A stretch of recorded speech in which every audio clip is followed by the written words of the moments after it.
ಧರ್ಮಸ್ಥಳದಲ್ಲಿ ನಡೆಯಲಾಗಿದೆ ಅಂತ ಹೇಳಲಾಗ್ತಿರುವಂತಹ ಸರಣಿ ಹತ್ಯೆಗಳ ವಿಚಾರಕ್ಕೆ ಈಗಾಗಲೇ ಸಾಕಷ್ಟು ಚರ್ಚೆ ನಡೀತಾ ಇರುವಂಥದ್ದು. ರಾಜ್ಯದೆಲ್ಲೆಡೆ ಈ ಸುದ್ದಿ ದಿನದಿಂದ ದಿನಕ್ಕೆ ರೋಚಕತೆಯನ್ನು ಪಡ್ಕೊಳ್ತಾ ಇರುವಂಥದ್ದು. ಒಟ್ಟಾರೆಯಾಗಿ ನ್ಯಾಯ ಸಿಗಬೇಕು ಅನ್ನುವಂಥದ್ದು ಎಲ್ಲರ ಒತ್ತಡ. ಈಗಾಗಲೇ ಬೆಂಗಳೂರಿನ ಫ್ರೀಡಮ್ ಪಾರ್ಕ್ನಲ್ಲಿ ಸಾಕಷ್ಟು ಜನ ಹೋರಾಟಗಾರರು ನೆರೆದಿದ್ದರು. ಸಮಾನ ಮನಸ್ಕರ ವೇದಿಕೆಯಡಿಯಲ್ಲಿ ಈ ಒಂದು ಹೋರಾಟವನ್ನು ನಡೆಸ್ತಾ ಇರುವಂಥದ್ದು.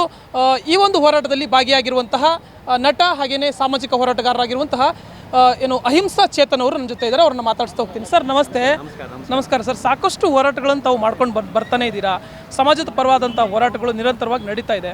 ಬಟ್ ಈ ವಿಚಾರ ಇಂದು ನಿನ್ನೆಯದಲ್ಲ, 3-4 ದಶಕಗಳ ಕಾಲ ನಿರಂತರವಾಗಿ ನಡೀತಾ ಬರ್ತಾ ಇರುವಂಥದ್ದು. ಬಟ್ ಇದೀಗ ಒಂದು ಲೀಡ್ ಸಿಕ್ಕಿರುವಂಥದ್ದು ಅಂತಂದರೆ SIT ಎಂಟ್ರಿ ಆಗಿರೋದು, ಈಗಾಗಲೇ ತನಿಖೆ ಕೂಡ ನಡೆಸ್ತಾ ಇದೆ. ಏನು ಹೇಳಕ್ಕೆ ಬಯಸ್ತಾರೆ ಸರ್ ವಿಚಾರದಲ್ಲಿ? ಹೌದು, ಇದು ನಮಗೆ 1 ತಿಂಗಳಿಂದ ಜುಲೈ 3 ಶುರುವಾಗಿದ್ದಲ್ಲ.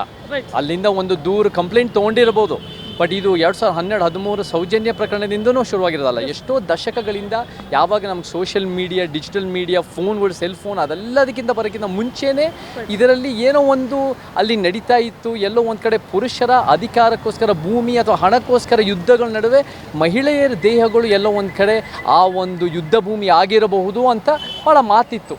ಸೊ ನನಗೂ ಕೂಡ 2012ರಲ್ಲಿ ಎಂಡೋಸಲ್ಫನ್ ಹೋರಾಟಕ್ಕೆ ಹೋದಾಗ ಆ ರೀತಿ ಭಾಳ ಜನ ಮಾತಾಡಿದರು. ನನಗೆ ಇದ್ರ ಬಗ್ಗೆ ಜಾಸ್ತಿ ಗೊತ್ತಿರಲಿಲ್ಲ, ಏನು ಇದೆಲ್ಲ ಸತ್ಯನಾ ಅಂತ ಪ್ರಶ್ನೆ ಬರ್ತಾಯಿತ್ತು.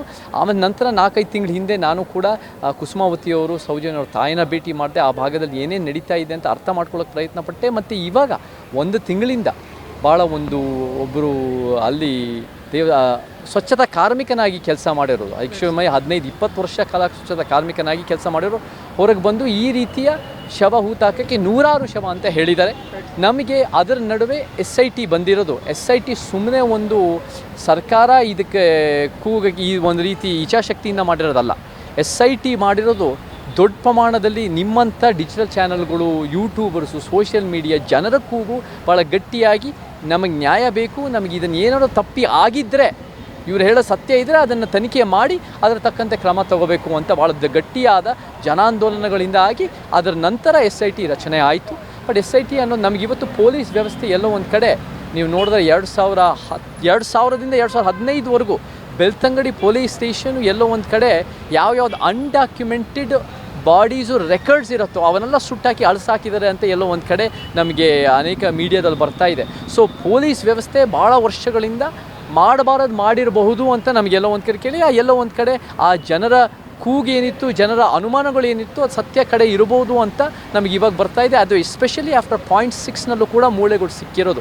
ಈ ಏನು ಒಂದು ದೂರದಾರ ಇವರೇನು ಒಂದು ಸ್ವಚ್ಛತಾ ಕಾರ್ಮಿಕರು ಅವ್ರು ಹೇಳಿದ್ದಾರೆ 13.6ನಲ್ಲಿ ಸಿಕ್ಕಿದೆ. ಅದು ಕೂಡ ನಮಗೆ ಎಲ್ಲ ರೀತಿ FSL ಆಗಬೇಕು ನಮಗೆ. ಸೊ ಈ ನಿಟ್ಟಿನಲ್ಲಿ ಈ ಒಂದು ಸತ್ಯ ಅನ್ನೋದು ಕೂಡ ಸತ್ಯ ಸುಳ್ಳು ಅಂತ ನಾವು ನೋಡೋಕ್ಕಾಗಲ್ಲ.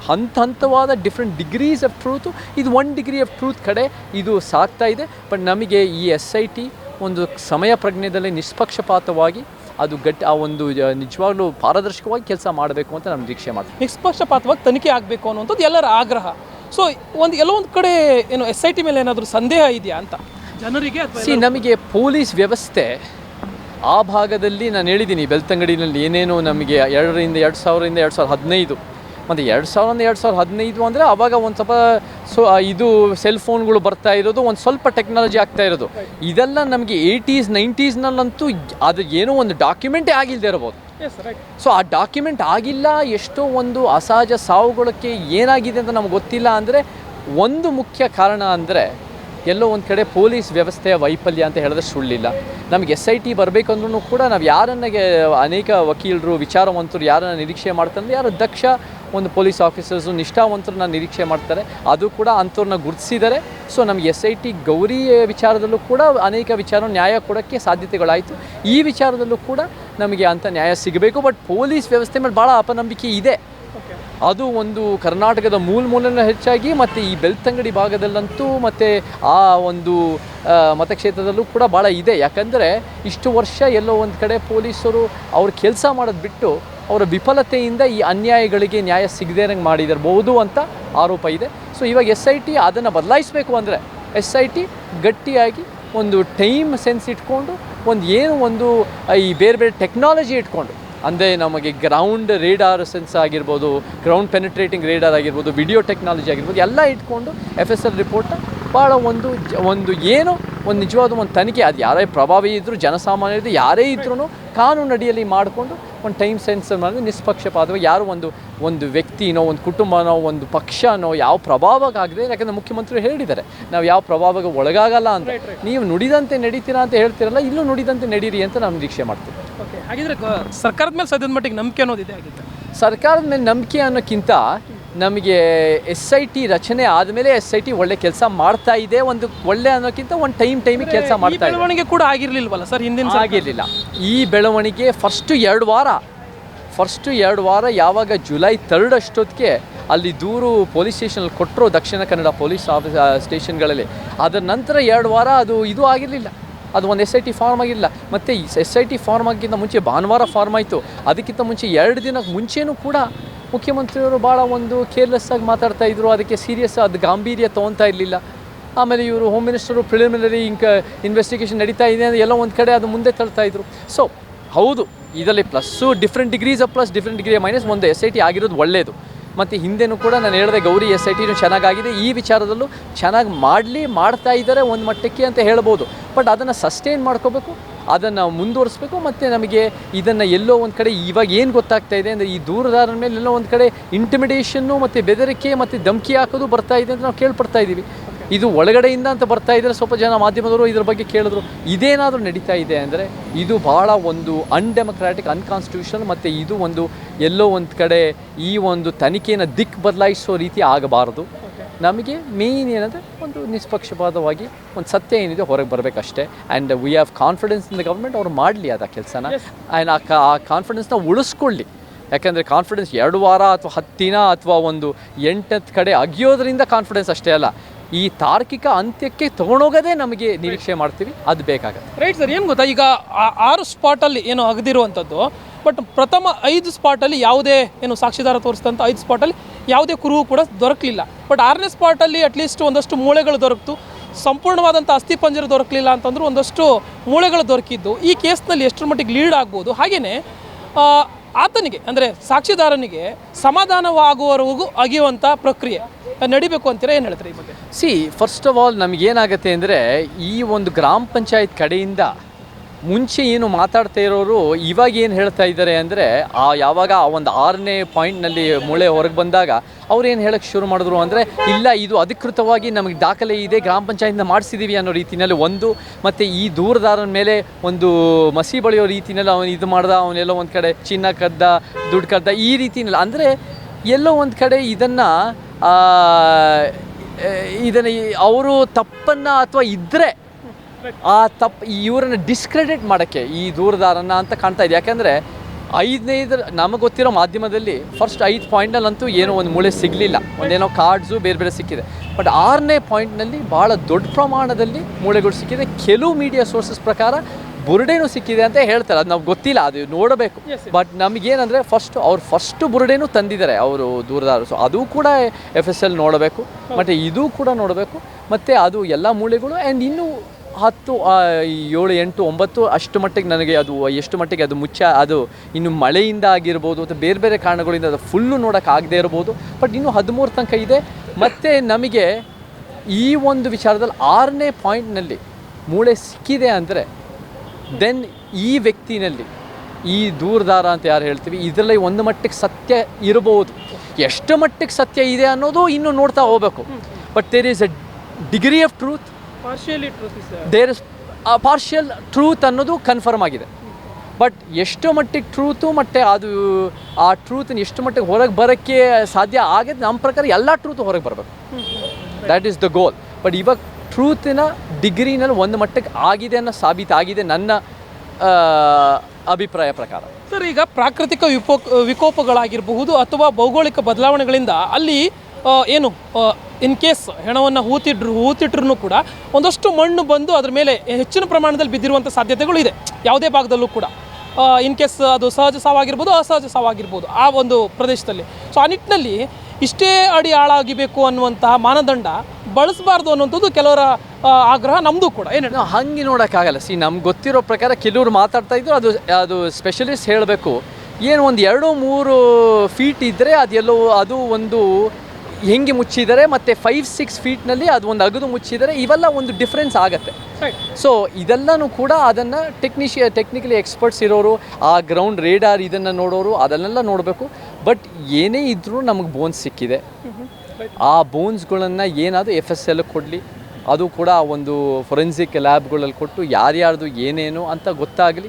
ಇದಕ್ಕೂ ಒಂದು ದೊಡ್ಡ ಪ್ರಮಾಣದ ತನಿಖೆ ಮುಂದುವರಿಲಿ. ಬಟ್ ನಾವು ಆ್ಯಂಡ್ ನಿಜ ಹೇಳಬೇಕು ಅಂದರೆ ಅಲ್ಲಿ ಆಕಸ್ಮಿಕವಾಗಿ ಒಂದು ಮೂಳೆಗಳು ಬಿದ್ದಿದ್ರೆ ಅಂತ ನೀವು ಯಾವುದು ಕೆಲವರು ಆರೋಪ ಮಾಡ್ತಾ ಇದ್ದಾರೆ, ಅಥವಾ ಏನೋ ಒಂದು ಈ ವ್ಯಕ್ತಿಗೆ ಅದೇ ಸ್ಥಳ ಗೊತ್ತಿರೋದು, ಅದು ಕೂಡ ಅದು ಒಂದು ಕೋಇನ್ಸಿಡೆನ್ಸ್ ಅಂತ ಹೇಳೋಕ್ಕಾಗಲ್ಲ.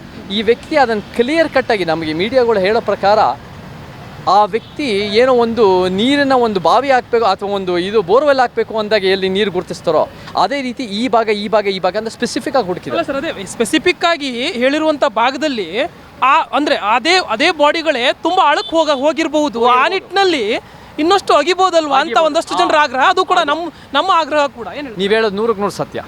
ಅದು ಎಷ್ಟು ಮಟ್ಟಿಗೆ ಅಗಿಬೇಕು, ಅದು ಇನ್ನೂ ಅಗಿಬೇಕು. ಮತ್ತು ಈ ground penetrating radar system technology ಅದನ್ನೇನು ಬಳಸ್ತಾ ಇದ್ದಾರೆ ಅದು ಕೂಡ ಭಾಳ ದೊಡ್ಡ ಪ್ರಮಾಣದಲ್ಲಿ ಅದು ಗುರುತಿಸಬೇಕು. ಟೆಕ್ನಾಲಜಿ ಇವಾಗ ಅಪ್ಡೇಟ್ ಆಗಿದೆ. ಆ ಟೆಕ್ನಾಲಜಿ ಒಳ್ಳೊಳ್ಳೆ ಟೆಕ್ನಾಲಜಿ ತಂದು ಅದನ್ನು ಬಳಸೋದು ಭಾಳ ಮುಖ್ಯ, ವಿಡಿಯೋ ಎಕ್ಸ್ಚೇಂಜು. ಸೊ ನೀವು ಹೇಳ್ದಂಗೆ ಬರೀ ಒಂದು 5 ಫೀಟಿಗೆ ಸೀಮಿತ ಮಾಡಿ ಫಿಕ್ಸ್ ಆಗಬಾರ್ದು. ಬಟ್ ಅಫ್ಕೋರ್ಸ್ ಅಲ್ಲೂ and this is a serious issue. ನಾವು ಅಫ್ಕೋರ್ಸ್ ಯಾರನ್ನು ಅಲ್ಲಿ JCB ತರದೆ ಮನುಷ್ಯರೇ ಮಾಡ್ತಾ ಇರೋದು, ಅವ್ರಿಗೂ ಅಫ್ಕೋರ್ಸ್ ಕಷ್ಟ ಆಗುತ್ತೆ ಬೇರೆ ಬೇರೆ ರೀತಿಯಲ್ಲಿ. ಬಟ್ ನಾವು ಒಂದು ಸ್ವಲ್ಪ ಇದನ್ನು ಭಾಳ ಗಂಭೀರವಾಗಿ ತೊಗೊಂಡು ಅದನ್ನು ಕರೆಕ್ಟಾಗಿ ಇನ್ವೆಸ್ಟಿಗೇಷನ್ ಮಾಡಬೇಕು. ಆ್ಯಂಡ್ ನೀವು ಇನ್ನೂ ಆಳವಾಗಿ ಹೋಗಬೇಕು ಅಂದರೆ 0.6ನಲ್ಲಂತೂ ನಿಜ ಇನ್ನೂ ಆಳವಾಗಿ ಹೋಗಬೇಕು. ಆ್ಯಂಡ್ ದ್ಯಾಟ್ ಈಸ್ ಡೆಫಿನೆಟ್ಲಿ ಬೇಕದು. ಬಟ್ ಏನೇ ಇದ್ರೂ ನಮ್ಗೆ ಎಷ್ಟೋ ಟೆಕ್ನಾಲಜಿ ಯೂಸ್ ಮಾಡಿ ಅದ್ರ ಜೊತೆಗೆ ಸೇರಿ ಮನುಷ್ಯರು ಸೇರಿ ನಾವೆಲ್ಲ ರೀತಿ ಸತ್ಯ ಹೊರಗೆ ಬರಬೇಕಂತ ನಮ್ಮ ವಾದ. ಓಕೆ, ಈಗ ಏನು ಮೊದಲೇ ತಿಳಿಸ್ದಂಗೆ ಇದು 1983 ಸಂದರ್ಭದಲ್ಲಿ ಏನು ಅಸೆಂಬ್ಲಿಯಲ್ಲಿ ಏನು ಚರ್ಚೆ ಆದಂಥ ವಿಚಾರ. ಸೊ ಹಾಗೆ ನೋಡೋಕೆ ಹೋದರೆ 4, 5, 6 ದಶಕಗಳವರೆಗೂ ಆಗಿದೆ ಈ ವಿಚಾರ. ಬಟ್ ರೀಸೆಂಟಾಗಿ ಏನು ರೀಸೆಂಟ್ ಮೀನ್ಸ್ ಆದರೂ ಒಂದು 20-30 ವರ್ಷದ ಹಿಂದಿನ ಒಂದಷ್ಟು ಪ್ರಕರಣಗಳಿಗೂ ಕೂಡ ಇನ್ನೂ ನ್ಯಾಯ ದೊರಕಲಿಲ್ಲ. ಈ ರೀತಿಯಾದಂಥ ಒಂದು ಏನು ತನಿಖೆ ನಡೆಯುವಂಥ ಪ್ರಯತ್ನ ಕೂಡ ಆಗಿಲ್ಲ ಮೇಜರ್ ಆಗಿ. ಸೊ ಇದೀಗ ಏನು ಬಂದಿರುವಂಥ SIT ಮೇಲೆ ಒಂದಷ್ಟು ಜನಕ್ಕೆ ನಂಬಿಕೆ ಇದೆ, ಒಂದಷ್ಟು ಜನಕ್ಕೆ ಅಪನಂಬಿಕೆ ಇದೆ. ಸೊ ಈ ಡಿಫ್ರೆನ್ಸ್ಗಳ ಬಗ್ಗೆ ಏನು ಹೇಳಕ್ಕೆ ಬಯಸ್ತೀರಿ ಸರ್? ಇಲ್ಲ, ನಾನು ಅವಲೇ ಹೇಳ್ದಂಗೆ ಈ ಒಂದು ಪೊಲೀಸ್ ವ್ಯವಸ್ಥೆ ಮತ್ತು ಪೊಲೀಸು ಆ ಭಾಗದಲ್ಲಿ ಏನು ಮಾಡಬೇಕೋ ಮಾಡಬಾರದು ಮಾಡ್ಕೊಂಡು ಹೋಗಿದ್ದಾರೆ. ಸೊ SIT ಮೇಲೆ ಅಷ್ಟೊಂದು ಕಾನ್ಫಿಡೆನ್ಸ್ ಇಲ್ಲದೇ ಇರ್ಬೋದು ಕೆಲವರಿಗೆ. ಬಿಕಾಸ್ ಓವರಾಲ್ ಈ ಸರ್ಕಾರಗಳು ಪ್ರಭಾವಿಗಳು ಪರವಾಗಿ ನಿಂತಿರ್ತಾರೆ ಹೊರತು ನ್ಯಾಯದ ಪರವಾಗಿ ನಿಂತಿರೋದು ಸ್ವಲ್ಪ ಕಡಿಮೆ ಇಷ್ಟು ವರ್ಷಗಳು ನೋಡ್ಕೊಂಡು ಹೋದರೆ.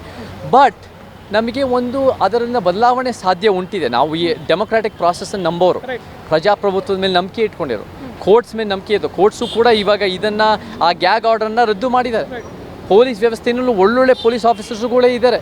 ನಾವು ಬೇರೆ ರಾಜ್ಯದಿಂದ ತರೋ ಪ್ರಶ್ನೆ ಬರೋಲ್ಲ. ನಮಗೂ ಒಂದು ರೀತಿ ಅದು ಒಳ್ಳೆ ಪೊಲೀಸ್ ಆಫೀಸರ್ಸ್ ಇದ್ದಾರೆ. ಮತ್ತು ಇದನ್ನು ಹೇಳಬೇಕು ಅಂದರೆ ಸ್ನೇಹಿತ, ನಮಗೆ ಅಲ್ಲೋದಾಗ ಗೊತ್ತಾಯಿತು ಈ ವಿಚಾರಗಳು 463 ಅಸಹಜ ಸಾವುಗಳು ಅಂತ ಏನೋ ಒಂದು ಕೆಲವು ಮೂಲಗಳು ಬರ್ತವೆ.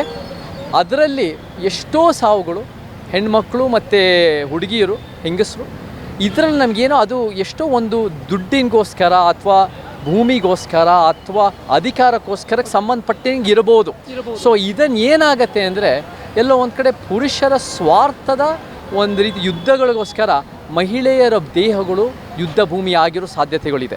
ಸೊ ಸೊ ಇದು ಒಂದು ಭಾಳ ದೊಡ್ಡ ಜೆಂಡರ್ ಇಶ್ಯೂಸ್ ನಮಗೆ ಎಷ್ಟೋ ಒಂದು ಇವಾಗ ಬರ್ತಿರೋದು ವಿಚಾರಗಳು. ಇದು ಒಂದೇ ಅಲ್ಲ, ಧರ್ಮಸ್ಥಳ ವಿಷಯದಲ್ಲ, ನಮಗೆ ನಿನ್ನೆ ಇವತ್ತು ಬಂದಿರೋ ತೀರ್ಪು ಒಂದು ಪ್ರಜ್ವಲ್ ರೇವಣ್ಣಂದಾಗಿರ್ಬೋದು, ಮತ್ತು ಸೋಷಿಯಲ್ ಮೀಡಿಯಾದಲ್ಲಿ ಹೆಂಗೆ ನಿಂದನಾತ್ಮಕ ಮಾತುಗಳ ಮೇಲೆ ಕಡಿವಾಣ ಹಾಕಬೇಕು ಅದು ಕೂಡ, ಮತ್ತು ದರ್ಶನ್ದು ಅದು ಕೂಡ ಒಂದು ರೀತಿ. ಇವೆಲ್ಲ ಮಹಿಳೆಯರ ವಿಚಾರಗಳು, ಜೆಂಡರ್ ವಿಚಾರ, ಮಹಿಳೆಯರ ದೇಹಗಳಿಗೆ ಸಂಬಂಧಪಟ್ಟಂಗೆ ಭಾಳ ದೊಡ್ಡ ಪ್ರಮಾಣದ ವಿಚಾರಗಳಾಗ್ತಾ ಇದೆ. So we need a very strong gender awareness both in cyber space, in the police system, in education ಆಗಿರ್ಬೋದು.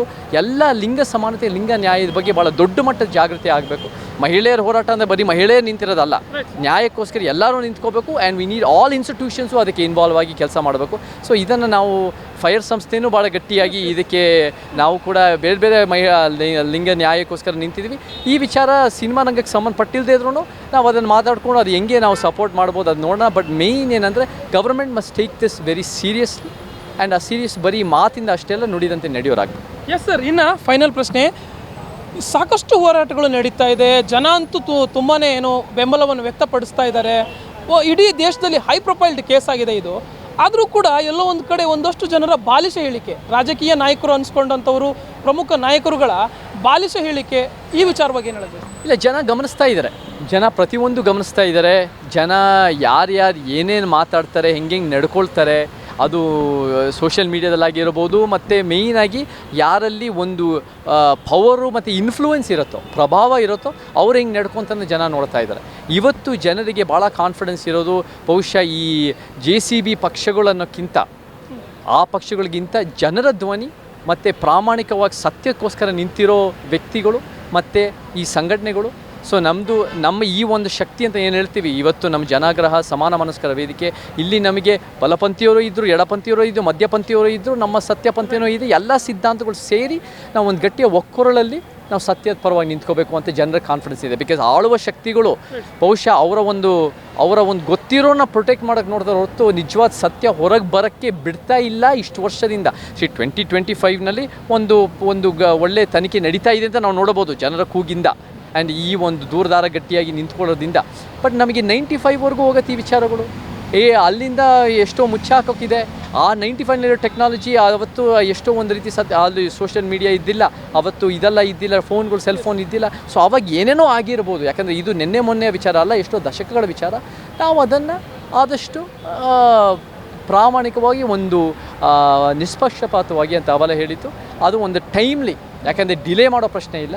ಸೊ ಇದು ನಮಗೆ ಹೋಗ್ತಾ ಏನಾಗುತ್ತೆ ನೋಡ್ತಾ ಹೋಗೋಣ. ಬಟ್ ನಾವು ಸರ್ಕಾರದ ಮೇಲೆ ಒಂದು ನಿಗಾ ಇರಬೇಕು. ಮತ್ತು ನಾವು ಕೂಡ ಒಂದು ಕುದುರೆ ಉಳ ಥರ, ನಾವಿಲ್ಲಿ ಯಾರೋ ಒಂದು ಹುಲಿ, ಚಿರತೆ, ಆನೆ ಅಂತ ಹೇಳ್ತಾರೆ, ಒಂದು ಕುದುರೆ ಉಳ ಥರ ನಾವು ಸರ್ಕಾರಕ್ಕೆ ಒಳ್ಳೆಯ ದಾರಿನಲ್ಲಿ ಹೋಗೋಕ್ಕೆ ಥರ ನಾವು ಒಂದು ಗ್ಯಾಡ್ ಫ್ಲೈಯಾಗಿ ಕೆಲಸ ಮಾಡಬೇಕು. ಅದೇ ನಮ್ಮ ಸಮಾನ ಮನಸ್ಕರ ವೇದಿಕೆ, ಜನಾಗ್ರಹ ಮತ್ತು ಎಲ್ಲ ಕಾಳಜಿ ಉಳ್ಳ ಜನ ಸೇರಿ ಆ ರೀತಿ ಗ್ಯಾಡ್ ಫ್ಲೈ, ಆ ರೀತಿ ಕುದುರೆ ಉಳ ಥರ ನಾವು ಕೆಲಸ ಮಾಡಿ ಸರ್ಕಾರನ ಕೆಲಸ ಮಾಡಿಸ್ತಾ ಇದ್ದೀವಿ. ಹೆಸರಿನ ಧರ್ಮ ಅನ್ನೋ ಹೆಸರಿನಲ್ಲಿ ನ್ಯಾಯ ಅನ್ನುವಂಥ ಅತಿ ದೊಡ್ಡ ಧರ್ಮವನ್ನು ಕೆಲವರು ಮರೆತು ಮಿಸ್ಲೀಡ್ ಮಾಡ್ತಾ ಇದ್ದಾರೆ ಅಂತ ಅನಿಸುತ್ತಾ? ಈ ವಿಚಾರದಲ್ಲಿ ಕೆದೂರು ಏನು ಹೇಳ್ತಾ ಇದ್ದಾರೆ ಅಂದರೆ, ಒಂದು ಧರ್ಮನ ಒಂದು ಮಸಿ ಬಳಿಯಕ್ಕೆ ಮಾಡ್ತಾ ಇದ್ದಾರೆ ಅಂತ ಕೆದೂರು ಅದು ರೀತಿ ಆರೋಪ ಮಾಡ್ತಾ ಇದ್ದಾರೆ. ಇದು ಒಂದು ಹುನ್ನಾರ. ಅದು ಯಾವುದೇ ಕಾರಣಕ್ಕೂ ಸತ್ಯ ಅಲ್ಲ. ನಮಗೆ ನಿಮ್ಮ ಧರ್ಮಗಳಾಗಿರ್ಬೋದು, ಅದು ಯಾವುದೇ ಇರ್ಬೋದು, ನಿಮ್ಮ ಸ್ವತಂತ್ರ, ಅದು ನಿಮಗೆ ಖಂಡಿತ ಅದು ಸಂವಿಧಾನದ ಹಕ್ಕು, ಅದು ಆರ್ಟಿಕಲ್ 25. ಮತ್ತು ಈ ಧರ್ಮಸ್ಥಳ ಅದು ಒಂದು ಊರಾಗಿದ್ದರೂ ಕೂಡ ಅದು ಅನೇಕ ಧರ್ಮಗಳಿಗೆ ಒಂದು ಶ್ರೇಷ್ಠ ಸ್ಥಳ. ಅದು ಒಂದು ಹಿಂದೂ ಧರ್ಮ ಆಗಿರ್ಬೋದು, ಜೈನ ಧರ್ಮ ಆಗಿರ್ಬೋದು. 1970ರಲ್ಲಿ ನಮ್ಮ ಕರ್ನಾಟಕ ಸರ್ಕಾರ ಪ್ರಕಟಣೆ ಮಾಡಿರೋ ಪ್ರಕಾರ ಬೌದ್ಧ ಧರ್ಮಕ್ಕೂ ಅದು ಒಂದು ಶ್ರೇಷ್ಠ ಒಂದು ಜಾಗ. ಸೊ ಆ ನಿಟ್ಟಿನಲ್ಲಿ ಆ ಧರ್ಮ ನಂಬಿಕೆ ಅನ್ನೋದು ಖಂಡಿತ ನೀವು ಉಳಿಸ್ಲಿ, ನಿಮ್ಮ ಹಕ್ಕು. ಬಟ್ ನಮಗೆ ಅದರ ನಡುವೆ ಸರ್ಕಾರಗಳು ಧರ್ಮ ನಿರಪೇಕ್ಷವಾಗಿರಬೇಕು. ಧರ್ಮ ನಿರಪೇಕ್ಷ ಅಂದರೆ ಏನು, ಸೆಕ್ಯುಲರಿಸಮ್ ಅಂದರೆ ಏನು, ಸರ್ಕಾರಕ್ಕೂ ಧರ್ಮಗಳಿಗೂ ಪ್ರತ್ಯೇಕತನ.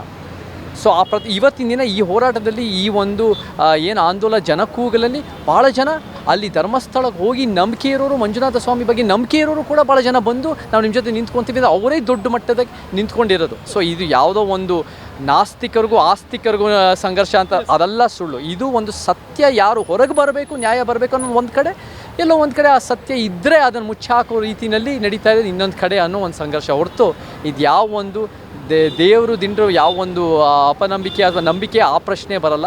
ನಮಗೆ ಒಂದು ಧರ್ಮಸ್ಥಳ ಅನ್ನೋ ಊರಿನಲ್ಲಿ ಏನೋ ಒಂದು ಸುತ್ತಮುತ್ತ ನಡೆದಿದೆ ಅಂದರೆ ಅದಕ್ಕೆ ನಮಗೆ ನ್ಯಾಯ ಆಗಬೇಕು, ತನಿಖೆ ಆಗಬೇಕು. ಅದಕ್ಕೆ ಯಾರು ತಪ್ಪಿತಸ್ಥಂದ್ರೆ ಕ್ರಮ ಆಗಬೇಕು.